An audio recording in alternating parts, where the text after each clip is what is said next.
مسلمانوں میں روزے کا آغاز مکی زندگی سے ہوا تھا۔ چنانچہ جب ہجرت حبشہ ہوئی تو حضرت جعفر رضی اللہ تعالی عنہ نے نجاشی کے دربار میں جب خطاب فرمایا تو اس خطاب میں انہوں نے یہ بھی فرمایا کہ ہمارے پیغمبر ہمیں نماز اور روزے کا حکم دیتے ہیں۔ ہجرت حبشہ مکی زندگی میں ہوئی۔ جب ہجرت حبشہ کے وقت حضرت جعفر رضی اللہ تعالی عنہ نماز اور روزے کا ذکر فرما رہے ہیں تو اس کا مطلب یہ ہے کہ مکہ مکرمہ میں ہی مدینہ منورہ ہجرت سے پہلے ہی مسلمانوں کے اندر روزے کا رواج موجود تھا۔ چنانچہ بعض علماء فرماتے ہیں کہ یہ جو 10 محرم کا روزہ ہے یہ قریش مکہ بھی رکھا کرتے تھے۔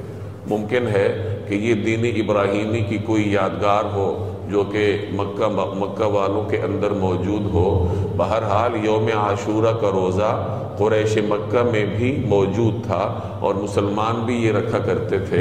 نبی کریم صلی اللہ علیہ وسلم رمضان کے روزوں کی فرضیت سے پہلے مسلمانوں کو 10 محرم کا روزہ رکھنے کی تاکید فرماتے تھے۔ آپ صلی اللہ علیہ وسلم رمضان المبارک کے علاوہ بھی مختلف روزوں کا اہتمام فرماتے تھے۔ چنانچہ ہفتے میں پیر اور جمعرات کے دن نبی کریم صلی اللہ علیہ وسلم روزہ رکھتے تھے۔ یہ ہفتہ وار 2 روزے ہیں جو رسول اللہ صلی اللہ علیہ وسلم مستقل طور پر رکھا کرتے تھے، اور ماہانہ بنیادوں پر آپ صلی اللہ علیہ وسلم 3 روزے رکھا کرتے تھے۔ ایام 20 کے 3 روزے، 13، 14 اور 15، یہ جو 3 دن ہیں ان کو ایام 20 کہا جاتا ہے کہ جن دنوں میں چاند روشن ہوتا ہے۔ تو ان دنوں کے روزہ جناب رسول اللہ صلی اللہ علیہ وسلم رکھا کرتے تھے، اور صحابہ کرام میں بھی ان 3 روزوں کا رواج تھا۔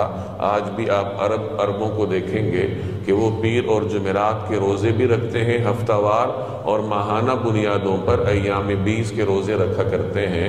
یہ ہمارے ماحول میں اس سنت کی کمی ہے، تو کوشش کرنی چاہیے کہ اللہ جل جلالہ اس سنت کو زندہ کرنے کی بھی ہمیں توفیق دے۔ تو آپ صلی اللہ علیہ وسلم رمضان المبارک کے علاوہ ہفتہ وار اور ماہانہ بنیادوں پر یہ 2 قسم کے روزے رکھا کرتے تھے۔ رمضان